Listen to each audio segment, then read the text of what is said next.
Salam Bapak Ibu Saudara yang diberkati Tuhan, salam jumpa kembali dengan saya lewat video khotbah pada hari ini.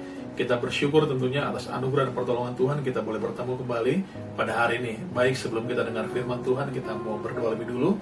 Kita minta pimpinan Tuhan, kita minta pertolongan Tuhan supaya kita bisa mengerti, memahami firman Tuhan. Bahkan lebih daripada itu, kita ditolong Tuhan untuk melakukan firman-Nya. Mari kita berdoa. Bapa di surga, kami datang kepadamu mengucap syukur buat kesempatan yang diberikan pada hari ini. Kami boleh sama-sama mendengar firman Tuhan, merenungkan firman Tuhan, dan diberi kemampuan untuk melakukan firman-Mu Tuhan. Tolong kami semua, urapi hamba-Mu juga dengan urapan yang khusus. Dalam nama Tuhan Yesus kami berdoa, kami siap mendengar firman-Mu Tuhan. Amin. Bapak Ibu Saudara yang diberkati Tuhan, saat ini kita bersyukur boleh memasuki satu kehidupan normal yang baru. Kita memasuki satu tatanan kehidupan yang baru. Saudaraku, walaupun di dalamnya ada banyak hal yang baru yang dimana kita harus menyesuaikan diri dengan keberadaan tersebut, saudara Bapak kasih Tuhan. Nah, Bapak Ibu dikasih Tuhan, hari ini saya akan berbicara mengenai uang. Saudaraku, saya akan bicara mengenai uang. Kita lihat sama-sama dalam Matius pasal 6 ayat 24. Kita akan membaca ayat ini. Saya akan bacakan buat kita semua dari Matius pasal 6 ayat 24. Perikopnya berjudul hal mengumpulkan harta. Matius pasal 6 ayat 24. Tak seorang pun dapat mengabdi kepada dua tuan, karena jika demikian ia akan membenci yang seorang dan mengasihi yang lain, atau ia akan setia kepada yang seorang dan tidak mengindahkan yang lain. Kamu tidak dapat mengabdi kepada Allah dan kepada Mammon. Saudara Bapak kasih Tuhan, ini khotbah Tuhan Yesus di atas bukit pada waktu itu. Ada banyak orang mendengar khotbah ini, saudaraku, termasuk murid-muridnya di dalamnya. Saudaraku, Tuhan Yesus katakan kepada orang banyak yang mendengar khotbah di bukit ini bahwa kita tidak dapat mengabdi kepada dua tuan, kepada Allah dan juga kepada Mammon, saudaraku. Kita harus memilih, kita harus memutuskan salah satu di antaranya, yang mana yang kita akan mengabdikan diri kepadanya. Nah, tema khotbah saya pada hari ini adalah pengabdi Allah, pengabdi Allah. Saudaraku, Bapak Ibu kasih Tuhan, kita sudah ditebus oleh darah Yesus yang mahal di atas kayu salib, lewat kematian dan kebangkitannya. Dan sebab itu kita sesungguhnya sudah dijadikan sebagai pengabdi Allah, sebetulnya sebagai pengabdi Allah, saudaraku. Nah, Tuhan mau pertanyakan kembali buat kita semua pada hari ini, apakah engkau dan saya sungguh-sungguh sudah mengabdi kepada Allah?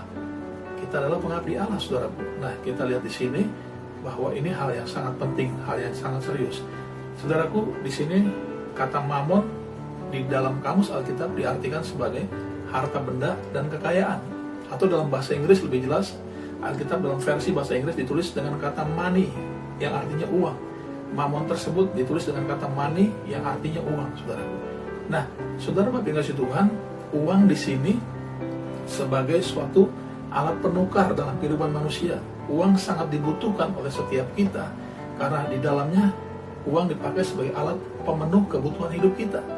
Saudaraku, Alkitab juga banyak bicara tentang uang. Ada lebih dari 2350 kata tentang uang, saudaraku. Ini hal yang sangat penting. Oleh sebab itu, sekali lagi saya mengatakan bahwa ini adalah hal yang sangat penting, hal yang sangat serius, saudaraku, hal yang sangat serius. Dan di sini kalau Tuhan digambarkan sebagai tuan dan juga Mammon sebagai tuan, artinya saingan terbesar Tuhan, saingan terhebat Tuhan adalah Mammon, adalah uang, saudaraku. Itu saingan terbesar Tuhan, bukan iblis. Iblis sudah dikalahkan di kayu salib lewat kematian dan kebangkitan Tuhan Yesus. Iblis sudah dikalahkan.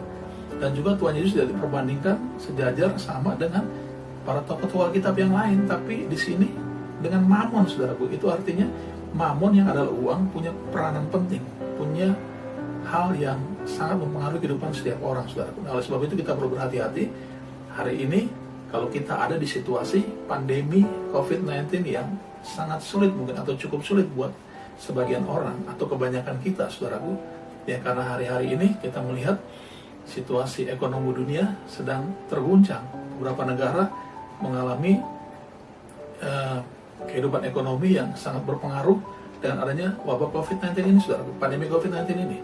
Ya, juga dengan kehidupan kita pribadi hari ini, ya, di sekitar kita mungkin ada orang-orang yang mengalami kesulitan ekonomi dengan usaha yang gulung tikar, usaha yang tidak lagi bisa dijalankan, juga dengan beberapa orang yang mengalami pemutusan hubungan kerja, saudaraku, terpaksa harus dirumahkan tanpa gaji. Ya, saudaraku, ini kesulitan-kesulitan dalam hal ekonomi dan juga kesulitan-kesulitan dalam hal keuangan. Inilah gambaran kesulitan kita terhadap masalah keuangan, saudaraku. Nah, mungkin tanpa disadari beberapa waktu lalu, sebelum masa pandemi COVID-19 ini, kita adalah orang-orang yang sungguh-sungguh mencari uang dengan begitu getol, begitu ngoyo, begitu ngotot. Pagi, siang, malam kita cari uang. Fokus hidup kita hanya uang. Hanya uang, uang, dan uang, saudaraku. Nah, hari ini, walaupun masa pandemi COVID-19 ini merupakan masa yang tidak enak, masa yang mungkin buat sebagian orang adalah hal yang sangat menyedihkan, hal yang sangat mengecewakan, hal yang sangat membuat kita menjadi susah. Tapi satu sisi kita perlu bersyukur, saudaraku. Karena masa pandemi COVID-19 ini, setiap kita harus merenungkan kembali apakah kita sungguh-sungguh sudah menjalani kehidupan sebagai pengabdi Allah atau kepada pengabdi mamon yang adalah uang tersebut, saudaraku. Jangan-jangan kita sudah menjadi salah satu bagian dari orang yang cinta akan uang, saudaraku. Sebelum adanya pandemi COVID-19 ini, dulu kita begitu getol, begitu ngoyo, begitu ngotot mengumpulkan harta di bumi ini, saudaraku.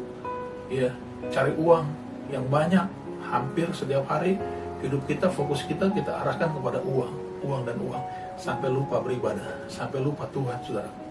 Nah, hari ini kita diingatkan lewat situasi pandemi COVID-19 ini, supaya motivasi hidup kita, tujuan hidup kita sebagai pengabdi Allah, kita harus sungguh-sungguh mengabdi kepada Tuhan yang adalah Tuhan di atas segala Tuhan. Tuhan Allah kita yang adalah Tuhan di atas segala Tuhan. Ketika kita mengarahkan hidup kita kembali, yang adalah sebagai pengabdi Tuhan kita, mengarahkan hidup kita kepada Tuhan yang sebenarnya, oleh sebab itu Tuhan pasti akan berkati kita, pasti akan tolong kita di masa yang sukar hari ini, saudaraku. Nah, Bapak Ibu sering kasih Tuhan, mungkin tanpa disadari, kita dulu telah diperbudak oleh mamon, oleh uang. Kita diperhamba, dan mamon, uang adalah Tuhan yang jahat buat kita, saudaraku. Sehingga tanpa disadari dulu sebelum masa pandemi COVID-19 mungkin kita begitu diperbudak oleh uang, kita menjadi hamba uang, saudaraku. Nah, ini supaya kita tinggalkan kehidupan lama yang berdosa itu, kita kembali kepada Allah sebagai pengabdi Allah. Kita harus arahkan hidup kita kembali, fokus hidup kita kembali kepada Allah yang sebenarnya, kepada Tuhan yang sebenarnya. Dia Tuhan dan segala Tuhan, Dia Tuhan dan segala Tuhan yang mampu tolong kita dan berkati kita. Saya akan baca buat kita semua dari surat 2 Timotius pasal yang ketiga.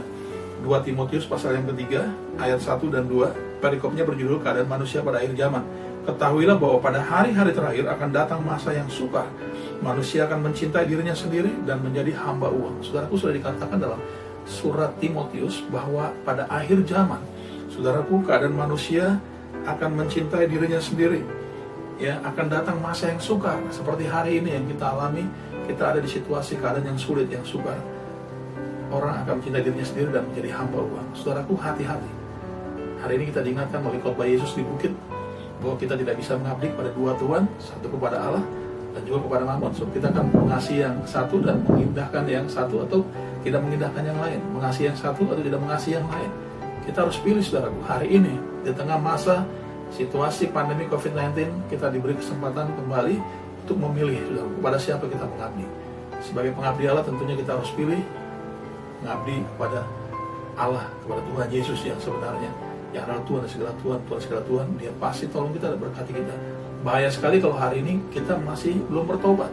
Bahaya sekali kalau hari ini kita masih tanpa disadari mengabdi kepada mamon, yang adalah Tuhan yang jahat, yang adalah uang tersebut, saudaraku.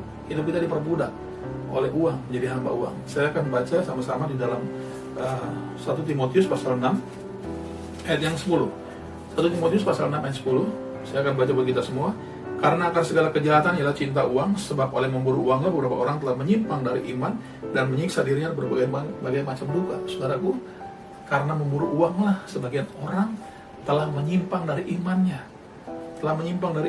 dan menyiksa diri dengan berbagai macam duka, saudaraku.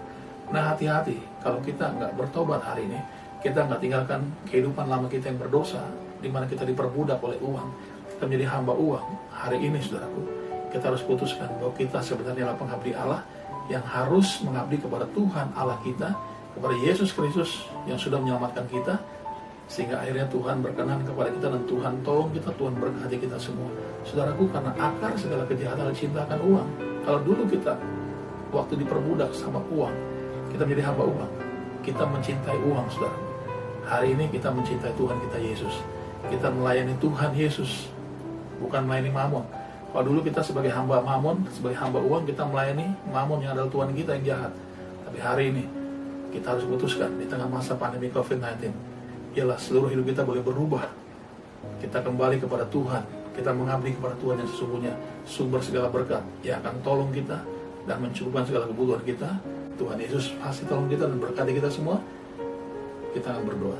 Bapa di surga, kami telah dengar firman, biarlah kami sebagai orang-orang yang telah diselamatkan oleh Tuhan Yesus boleh mengabdi kepada Engkau sebagai Tuhan, sebagai Allah kami, dan kami percaya Engkau sumber segala sesuatu, Engkau sumber segala berkat, akan tolong dan berkati kami semua.